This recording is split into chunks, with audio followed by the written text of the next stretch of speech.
What do you think are the main problems of development in Zambia? I think the main problems of development in Zambia is that it benefits just a few people, and majority of people do not benefit from development programs. So while the economy has been doing very well because of exports of copper, the majority of Zambians have not been benefiting. That's the problem we face. What are the key elements of common good in your opinion? In my opinion, our understanding of the common good is shaped by the Catholic social teaching tradition, which speaks about creating conditions that help people to lead a decent life, to have their aspirations and needs fulfilled. So it's arranging the political system, the economic activities, the cultural identities of the people, and the social arrangements in society in such a way that every member of our community leads a decent life.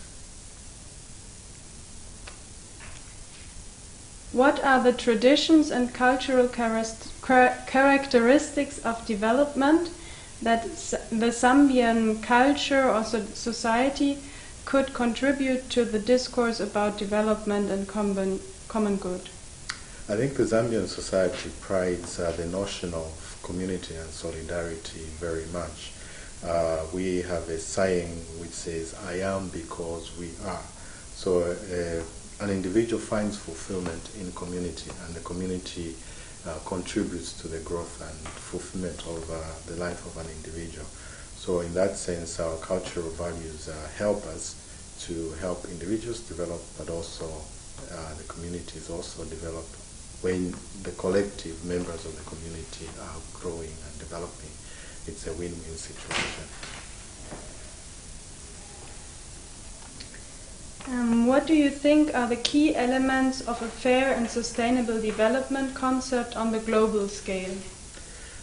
I think sustainable development implies that we not only meet the needs and aspirations of the current generation, but we also think of future generations.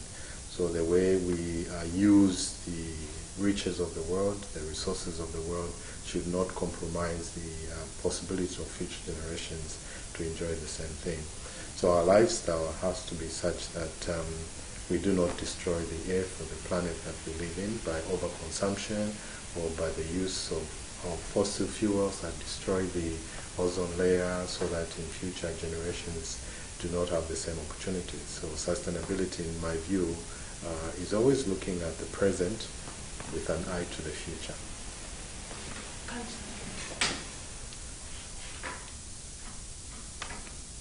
In what way does it make sense to think about a global common good?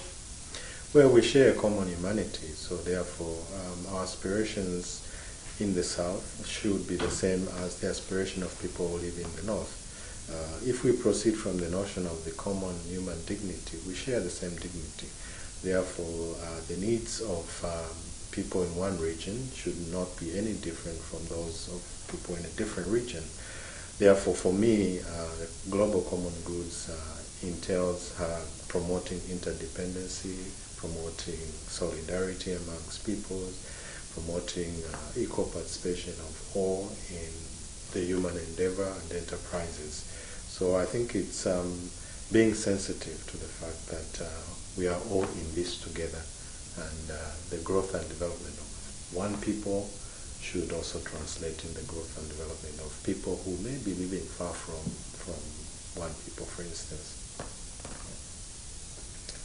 And the last question, which are the most important political steps that the world society should go through during the next decade? Clearly developing democratic practices and principles, ensuring that every member of the human community is enabled to take an active role in human affairs. One of the things that we promote a lot back home is the issue of human rights, both the civil and political rights as well as economic, social and cultural rights. I think a rights-based approach to any human enterprise ensures that we develop a democratic culture and we enable every member of the human community to take their active role and place in the growth of humanity. Thank you very much. You're welcome.